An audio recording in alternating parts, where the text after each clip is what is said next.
मित्रों, विद्यार्थियों, नमस्कार। राजनीति विज्ञान के बीए पार्ट फर्स्ट में इंडियन पॉलिटिकल थिंकर्स वाले पेपर में आप सभी का स्वागत है, अभिनंदन है।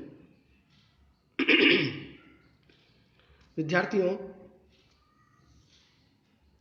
इंडियन पॉलिटिकल थिंकर्स में आज हम महात्मा गांधी के विचारों को समझने का प्रयास करेंगे। विद्यार्थियों, महात्मा गांधी यद्यपि एक आध्यात्मिक संत थे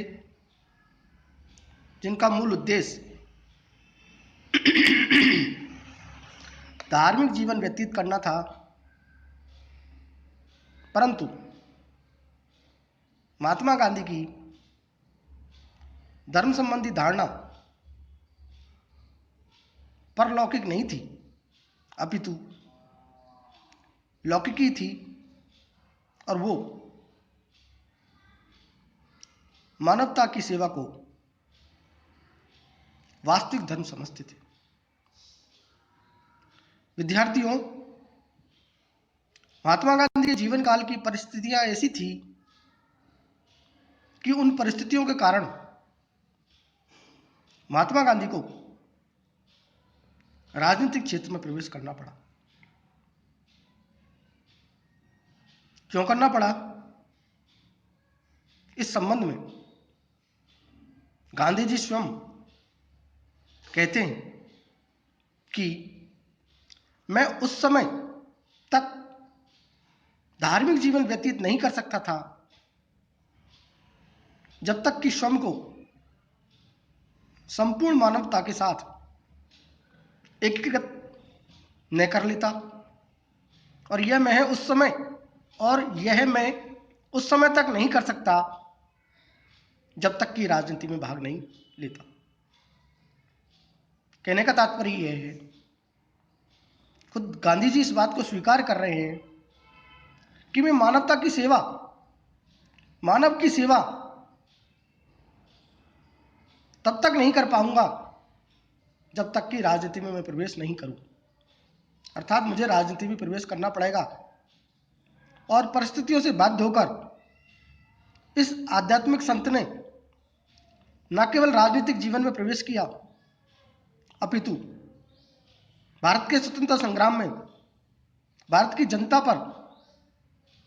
जनता के लिए एक सफलतापूर्वक लीडरशिप का कार्य किया, नेतृत्व प्रदान किया।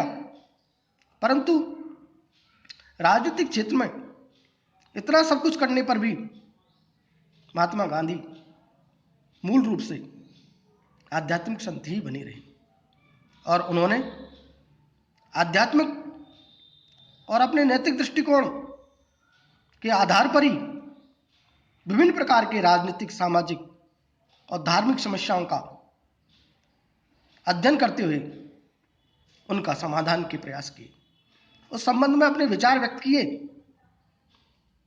गांधी जी की विचारधारा का मूलभूत तत्व यह है कि वो अपने मूल रूप में मानव और मानव जाति की समस्याएं,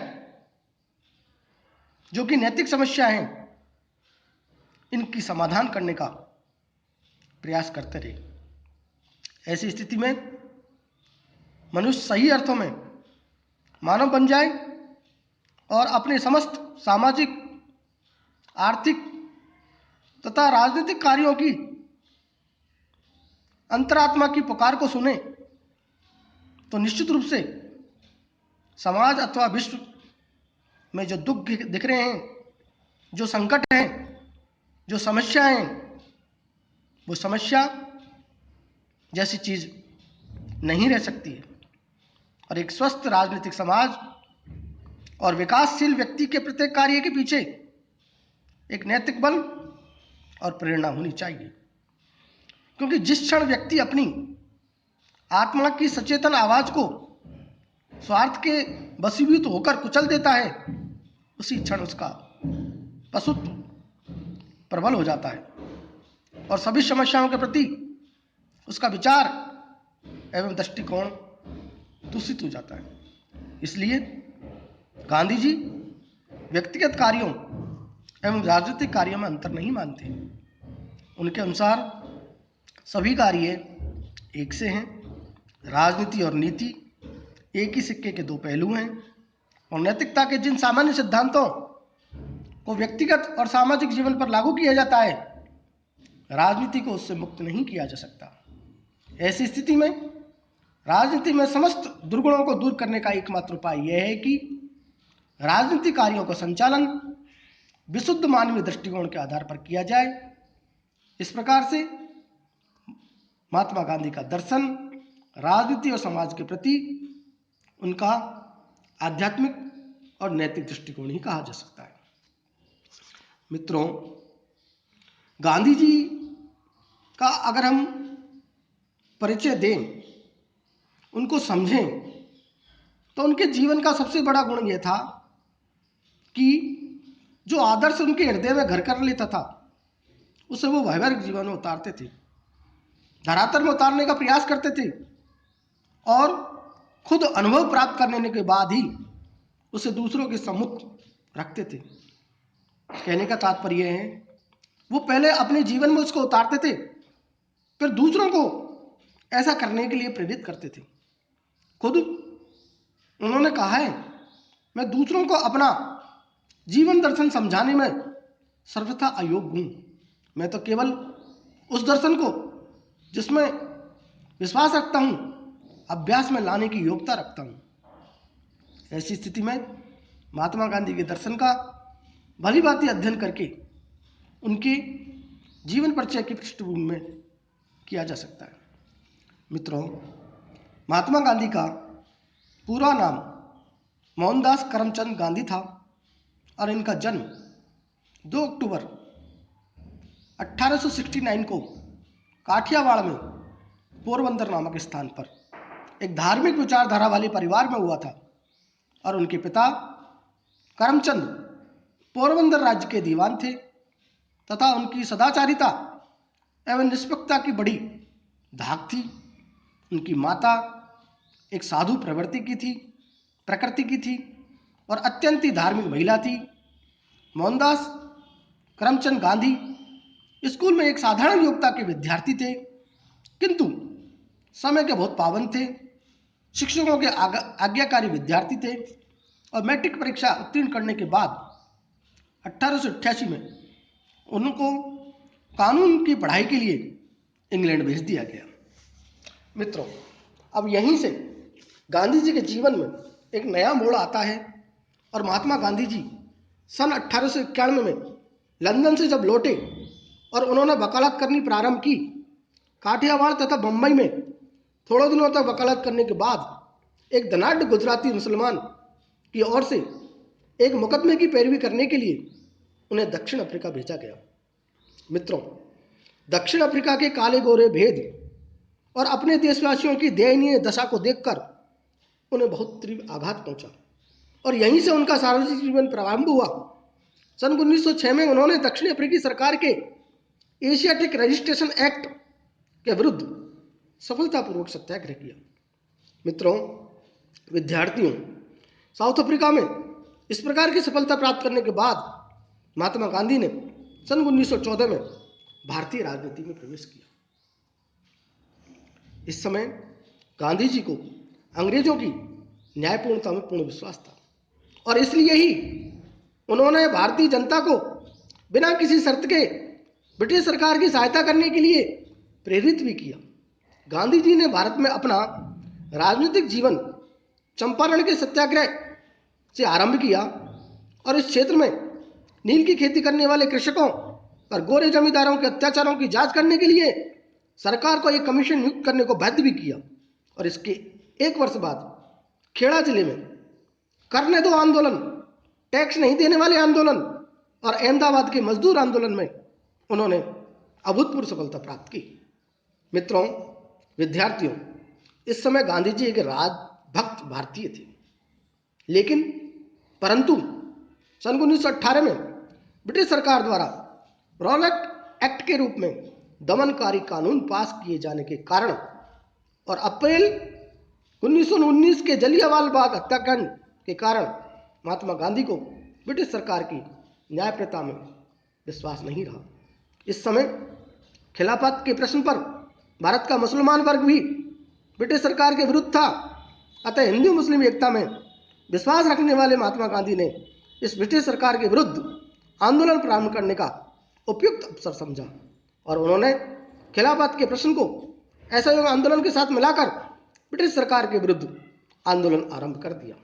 मित्रों, विद्यार्थियों, असहयोग आंदोलन ने भारतीय जनता को जागरूक करने की दिशा में एक अभूतपूर्व कार्य किया और ऐसा प्रतीत होता है, लगने लगा कि महात्मा गांधी की 1 वर्ष की स्वराज की कल्पना अब चरितार्थ होने वाली है। लेकिन आंदोलन के प्रसार के साथ ही आंदोलन ने हिंसक रूप धारण कर लिया और 4 फरवरी 1922 के चोरी चौरा कांड से दुखी होकर महात्मा गांधी ने इस आंदोलन को, जबकि यह चरमोत्कर्ष पर था, स्थगित करना पड़ा। 4 मार्च 1922 को गांधी जी को गिरफ्तार कर लिया गया और उन्हें राजद्रोह के अपराध में 7 वर्ष की सजा दी गई, परंतु जेल में उनका चूंकि स्वास्थ्य खराब हो गया था और उन्हें स्वास्थ्य खराब होने के कारण 5 फरवरी 1924 को जेल से मुक्त करना पड़ा। विद्यार्थियों, यद्यपि इस आंदोलन के आधार पर स्वराज प्राप्त नहीं किया जा सका, परंतु इसने भारतीय राष्ट्रीयता में एक नवीन जीवन का संचार किया। ऐसे आंदोलन स्थगित हो जाने के साथ ही हिंदी मुस्लिम दंगे भी प्रारंभ हो गए और गांधी जी को इन दंगों से बहुत ज़्यादा आंतरिक दुख पहुंचा और सन 1924 में जेल से छूटने पर उन्होंने हिंदू मुस्लिम एकता के लिए 21 दिन का अनशन किया और इसी वर्ष वे कांग्रेस के अध्यक्ष चुने गए। मित्रों, सन 1930 में गांधी जी ने ब्रिटिश शासन के विरुद्ध सविनय अवज्ञा आंदोलन का संचालन किया और सन 1942 में उन्होंने अपने जीवन के अंतिम अहिंसक संघर्ष भारत छोड़ो आंदोलन का संदेश दिया और एक नारा दिया, करो या मरो, डू और डाई। सन 1931 में गांधी इरविन समझौते के आधार पर सविनय अवज्ञा आंदोलन स्थगित कर उन्होंने द्वितीय गोलमेज सम्मेलन में भाग लिया था। गांधी जी के कार्य रचनात्मक राजनीति की दिशा में एक बहुत अच्छा प्रयास था, लेकिन लीग के प्रतिनिधियों और ब्रिटिश नौकरशाही के अपवित्र गठबंधन के कारण गांधी जी को अपने इस कार्य में सफलता नहीं मिली।